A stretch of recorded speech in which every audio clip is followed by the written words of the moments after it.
രാഹുൽ മാങ്കൂട്ടത്തിലെ ആരോപണം ഉന്നയിച്ച സമൂഹ മാധ്യമങ്ങളിലൂടെയും മുഖ്യധാര മാധ്യമങ്ങളിലും വന്ന് രാഹുലിനെതിരെ ആരോപണം ഉന്നയിച്ച നടി അത് ക്രൈംബ്രാഞ്ചിന് മുന്നിൽ മൊഴി കൊടുത്തിരിക്കുന്നു എന്നുള്ളതാണ്.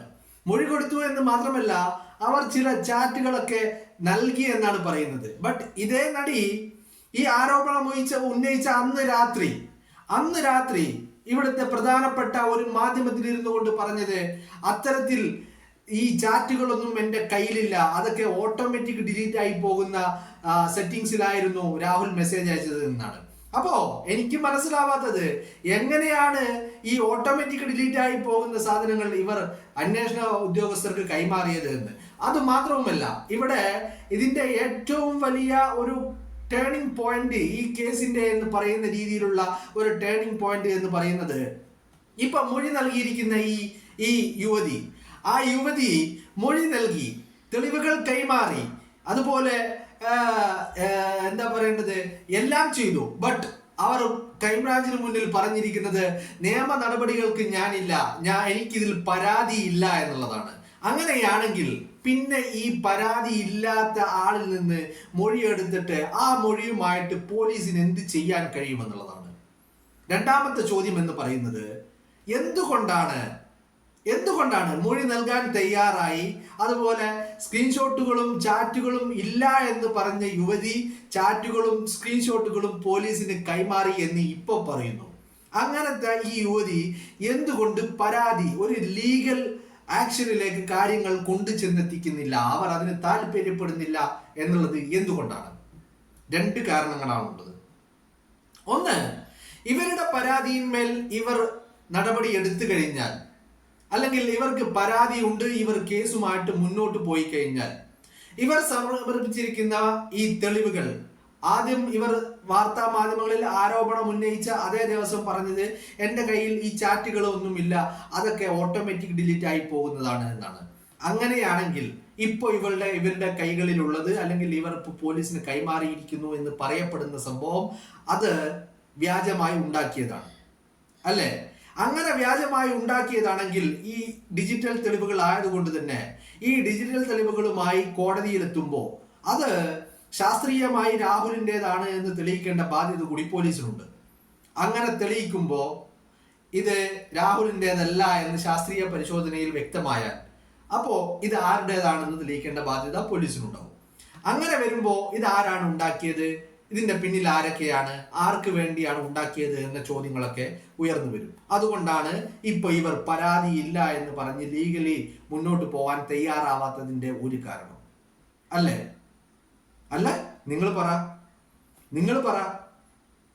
അല്ലേ? ഞാൻ പറയുന്ന കാര്യങ്ങൾ എൻ്റെ മാത്രം സംശയമാണോ അതോ നിങ്ങൾക്കും ഇതേ അഭിപ്രായമാണോ ഉള്ളത്? എന്താണ് നിങ്ങൾക്ക് പറയാനുള്ളത്? അതല്ലെങ്കിൽ ഇവർ എന്തിനു വേണ്ടിയിട്ടാണ് ഇത്തരത്തിൽ ഒരു ലീഗൽ ആക്ഷനുമായി മുന്നോട്ട് പോകാത്തത്? എന്തുകൊണ്ട് അല്ലേ? കാരണം ഇവരുദ്ദേശിക്കുന്നത്, ഇവർക്കെതിരെ ഒരു അതിക്രമം രാഹുൽ നടത്തി. ഇവർ പറയുന്നത് വേറെ ഒരു മാധ്യമത്തിൽ ഞാൻ കണ്ടതാണ്, ഒരു മുഖ്യധാരയിൽ പ്രവർത്തിക്കുന്ന ഒരു മാധ്യമത്തിൽ ഇവർ നൽകിയിരിക്കുന്ന മൊഴിയിൽ പറഞ്ഞു എന്ന് പറഞ്ഞ് അവർ റിപ്പോർട്ട് ചെയ്തിരിക്കുന്ന ഒരു കാര്യം, ഹോട്ടലിൽ മുറിയെടുക്കാം വരുമോ എന്ന് രാഹുൽ ചോദിച്ചു എന്നാണ്. അതായത് ഒരു ദിവസം രാത്രി പെടുന്നതിന് രാഹുൽ ഒരു ബന്ധവുമില്ല, ഒരു പരിചയവുമില്ല, അതുവരെ സംസാരിക്കുകയും ഒന്നും ചെയ്യാത്ത രാഹുൽ ആദ്യമായിട്ട് എവിടുന്നോ ഇവരുടെ നമ്പർ സംഘടിപ്പിച്ചിട്ട് ഇവരെ വിളിച്ചിട്ട് ഇവരോട് പറയുന്നു, അല്ലെങ്കിൽ ഇവരോട് മെസ്സേജ് ചെയ്യുന്നു, ഹോട്ടലിൽ മുറിയെടുക്കാം, നിങ്ങൾ വരുമോ എന്ന് ചോദിക്കുന്നു. അങ്ങനെയാണോ കാര്യങ്ങൾ? അതല്ല, ഒരുപാട് കാലത്തെ ചാറ്റും ഈ എന്താ പറയേണ്ടത് ഇണക്കങ്ങളും പിണക്കങ്ങളും ഒക്കെ ആയിട്ടുള്ള ഒരു ജീവിതത്തിനൊടുവിൽ അവസാനം അതിനിടയിൽ എപ്പോഴോ ഒരു ദിവസം ചോദിച്ചതാണ് ഇത്തരത്തിൽ ഹോട്ടലിൽ മുറിയെടുക്കും വരുമോ എന്നുള്ളത്. എന്താണ് അതിന്റെ നിജസ്ഥിതി? ഈ നടി വ്യക്തമാക്കണം. കാരണം എല്ലാം പരസ്യമായിട്ട് പറയാൻ തയ്യാറാവുന്ന നടി ഈ കാര്യങ്ങൾ കൂടി വ്യക്തമാക്കേണ്ടതുണ്ട്. ഇവിടെയാണ് വളരെ ചോദ്യങ്ങൾ അവസാനിക്കാതെ ബാക്കിയാവുന്നത്.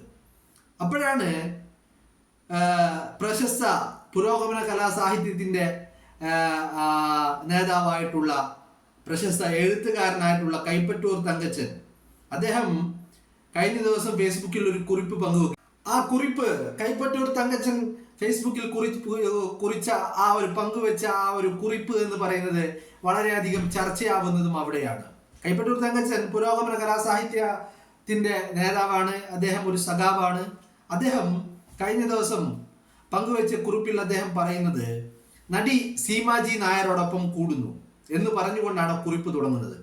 അവർ പറഞ്ഞ വാസ്തവത്തോടൊപ്പമാണ് വിവരവും വിവേകവുമുള്ള രാഷ്ട്രീയത്തെ അവനവനിസമാക്കാത്തവർ. സ്ത്രീയുടെ പൂർണ്ണ സമ്മതവും വിധേയത്വവും ഇല്ലാതെ ലൈംഗികമായി ബന്ധപ്പെടാനാവില്ല. സ്നേഹവും ആകർഷണീയതയും മാത്രമല്ല ഉഭയസമ്മതത്തോടെയുള്ള ബന്ധത്തിന് ആധാരം. പ്രത്യേക ലക്ഷ്യവും ആവശ്യവും ആ വഴങ്ങലിനെ സാധൂകരിക്കും. ഉദ്ദേശിച്ചതൊക്കെ അതല്ലെങ്കിൽ ഒന്നും നടക്കാതെ വരുമ്പോൾ മറ്റൊരു പ്രേരണയ്ക്ക് വഴങ്ങി പുരുഷനെ മോശക്കാരനാക്കും, പീഡകനാക്കും. അതാണ് ഒട്ടുമിക്ക സംഭവങ്ങളിലും. സ്ത്രീയുടെ സമ്മതമില്ലാതെ നടന്നു എന്നൊക്കെയുള്ള ആരോപണങ്ങൾ തൊടുകയോ പിടിക്കുകയോ ഒക്കെ ആകാം. ഇഷ്ടമില്ലെങ്കിൽ, അനുവദനീയമില്ലെന്നുണ്ടെങ്കിൽ അപ്പോൾ തന്നെ പ്രതികരിക്കാമല്ലോ. സിനിമക്കാരുടെ ഇടയിലെ സംഭവ പരമ്പരകൾക്കും മറ്റൊരർത്ഥം കാണേണ്ടതില്ല. കല്യാണം കഴിച്ചോളാം എന്നൊരുത്തൻ പറഞ്ഞാൽ ഉടനെ വഴങ്ങിക്കൊടുക്കുന്ന പെൺകുട്ടികളും നമ്മുടെ നന്മ മരങ്ങൾക്ക് സഹതാപ വിഷയമാണ്. ഒന്നുകിൽ സ്ത്രീകൾ മര്യാദക്ക് ജീവിക്കുക, നിർത്തേണ്ടവരെ നിർത്തേണ്ടടുത്ത് നിർത്തുക, അല്ലെങ്കിൽ സ്വയം അനുഭവിക്കുക. എങ്ങനെയിരുന്നാലും പരമ്പരകളായി തുടരുന്ന നീലക്കഥകൾ കേരളീയ ജീവിതത്തിന് അപമാനമാണ്. അവസാനിക്കണം. കാണുന്ന മേൽ കുറ്റികളിലെല്ലാം മൂത്രമൊഴിക്കണമെന്നുള്ള നായയുടെ സ്വഭാവം പുരുഷന്മാരും അവസാനിപ്പിക്കണം. എന്നാലും ആരോപണ വിധേയനായ നേതാവിന്റെ അബോഷൻ ചർച്ചയോട് തീരെ യോജിപ്പില്ല. ആ സംഭാഷണം റെക്കോർഡ് ചെയ്ത് പ്രചരിപ്പിച്ച ഇരയ്ക്ക് എന്ത് ആത്മാർത്ഥതയാണുള്ളത്? ഈ സംഭവത്തിലെ രാഷ്ട്രീയം സമചിത്തതയോടെ ചർച്ച ചെയ്യേണ്ടതും തീരുമാനിക്കേണ്ടതുമായ വിഷയമാണ്. യേശു പറഞ്ഞ കല്ല് ഇപ്പോഴും എപ്പോഴും അവിടെ എവിടെയായി കിടപ്പുണ്ട്. എടുക്കാനും എറിയാനും അവകാശമുണ്ടെന്ന് മനസാക്ഷി ബോധമുള്ളവർ എടുത്തെറിയട്ടെ. ഞാനിട്ടാൽ ബർമുട, അവനിട്ടാൽ വള്ളിനിക്കർ. മാന്യതയും വിവേകവും നഷ്ടപ്പെട്ട രാഷ്ട്രീയം, പൊതുപ്രവർത്തകരും നാടിന് ആപത്താണ്, ഇരുട്ടാണ്. ഈ കൈപ്പറ്റൂർ തങ്കച്ചൻ കഴിഞ്ഞ ദിവസം രാഹുൽ മാങ്കൂട്ടത്തിന് പിന്തുണ നൽകിക്കൊണ്ട് ഫേസ്ബുക്കിൽ കുറിച്ച ഒരു കുറിപ്പാണ് ഞാൻ വായിച്ചത്. നടി സീമാജി നായരോടൊപ്പം കൂടുന്നു എന്ന് പറഞ്ഞുകൊണ്ടാണ് അദ്ദേഹം തുടങ്ങുന്നത്. എങ്ങനെ തുടങ്ങിയിട്ട് ഒരു ബന്ധവും പരസ്പര സമ്മതമില്ലാതെ, രണ്ടുപേരുടെയും സമ്മതമില്ലാതെ ഒരു ബന്ധവും മുന്നോട്ട് പോകില്ല, ഉണ്ടാവില്ല, ഉടലെടുക്കില്ല എന്ന് അദ്ദേഹം വാദിക്കുകയും അതിനുള്ള കാരണങ്ങൾ നിരത്തുകയും ചെയ്യുന്നു. ഇത് തന്നെയാണ് രാഹുൽ മാങ്കൂട്ടത്തിലെ കാര്യത്തിലും സംഭവിച്ചിരിക്കുന്നത്. ഇപ്പോ മൊഴി നൽകി തെളിവുകൾ കൈമാറി എന്നൊക്കെ പറയുന്ന ആ നടി ഇപ്പോ പരാതിക്കില്ല, നിയമപരമായി മുന്നോട്ട് പോകാൻ തയ്യാറല്ല എന്ന് ക്രൈംബ്രാഞ്ചിനെ അറിയിച്ചിരിക്കുകയാണ്. ഈ ഒരു അവസരത്തില് അത് എങ്ങനെ സാധ്യമാവുന്നു എന്നുള്ളതാണ്. അതല്ലെങ്കിൽ ഇങ്ങനെ ഒരു മൊഴിയെടുത്തിട്ട്, അല്ലെങ്കിൽ പരാതി ഇല്ലാത്ത ആളുടെ കയ്യിൽ നിന്ന് തെളിവുകൾ ശേഖരിച്ചിട്ട് ആ തെളിവുകളും ആ മൊഴികളും വെച്ചിട്ട് പോലീസിന് എന്ത് ചെയ്യാൻ കഴിയും? ചോദ്യങ്ങൾ ബാക്കിയാവുകയാണ്. കാരണം രാഹുൽ മാങ്കൂട്ടത്തിനെതിരെ പരാതിപ്പെടാൻ ഈ യുവതി നിൽക്കാത്തത്, അതിന് ശ്രമിക്കാത്തതിന്, അതിന് തയ്യാറാവാത്തത് ഭയന്നിട്ടാണോ? അതായത് ഈ ആരോപണങ്ങൾക്ക് പിന്നാമ്പുറത്തുള്ള ഗൂഢാലോചനകൾ പുറത്തു വരുമെന്നുള്ള ഭയം, അതൊന്നുകൊണ്ട് മാത്രമാണ് ഇവർ ഇതുകൊണ്ട് പരാതിയുമായിട്ട് മുന്നോട്ട് പോവാത്തത്. അതല്ലെങ്കിൽ ഇവർ വാങ്ങിയ ആ കാശ് എത്ര കാശ് വാങ്ങിയിട്ടാണ്, എത്ര ലക്ഷങ്ങൾ വാങ്ങിയിട്ടാണ് ഇത്തരത്തിലൊരു ആരോപണമായി പൊതുസമൂഹത്തിൽ വന്നത് എന്നുള്ളത് പുറത്താവും എന്നുള്ള ഭയം കൊണ്ടാണോ ഇവർ ഇത്തരത്തിൽ ഈ പരാതിയുമായി മുന്നോട്ട് പോകാത്തത്? അതല്ല, ഈ പരാതിയുമായിട്ട് മുന്നോട്ട് പോയി ശാസ്ത്രീയ പരിശോധനകൾക്കൊടുവിൽ ഇത് രാഹുൽ മാങ്കൂട്ടത്തിൻ്റെതല്ല, ഈ ഇര എന്ന് അവകാശപ്പെട്ടയാൾ സാങ്കല്പിക ഇര മാത്രമാണ് എന്നും ഈ ഹാജരാക്കപ്പെട്ട തെളിവുകൾ അത്രയും വ്യാജമായി നിർമ്മിച്ചുണ്ടാക്കിയതാണെന്നും, അപ്പോ അങ്ങനെ തെളിഞ്ഞു കഴിയുമ്പോൾ അതിന്റെ പിന്നിലുള്ള ഗൂഢാലോചനകൾ പുറത്തു വരികയും, അങ്ങനെ ഗൂഢാലോചനകൾ പുറത്തു വന്നു കഴിഞ്ഞാൽ ആർക്ക് വേണ്ടിയാണ്, ആരൊക്കെ ചേർന്നാണ് ഈ ഗൂഢാലോചനകൾക്ക് പിന്നിൽ പ്രവർത്തിച്ചത് എന്ന് മാത്രമല്ല, താൻ സമൂഹത്തിൽ ഇനിയൊരിക്കലും പുറത്തിറങ്ങി നടക്കാൻ പറ്റാത്ത ഒരു അവസരവും ഒരു അന്തരീക്ഷവും ഉണ്ടാവുമെന്നുള്ള ഭയത്തിൽ നിന്നാണോ ഇത്തരത്തിൽ ഒരു ലീഗൽ ആക്ഷനിലേക്ക് പോവാതെ ഇവർ ഭയന്ന് പിന്മാറുന്നത് എന്നുള്ളതാണ്. അപ്പോ ഇത്തരത്തിലുള്ള ഒരുപാട് ചോദ്യങ്ങൾ ബാക്കിയാവുകയാണ്. പിന്നെയും വേട്ടക്കാർക്ക് ഇങ്ങനെ കുരച്ചുകൊണ്ടിരിക്കാനും വേട്ടക്കാർക്ക് വേട്ടയാടാനും കുരച്ചുകൊണ്ട് അയാളെ ആക്രമിക്കുവാനും രാഹുൽ മാങ്കൂട്ടം ഇപ്പോഴും ബാക്കിയാവുകയാണ്. കാരണം ഒരു അയാളുടെ പക്ഷം ഇതുവരെ പറയാനോ അത് കേൾക്കാനോ ഈ പൊതുസമൂഹം തയ്യാറായിട്ടില്ല.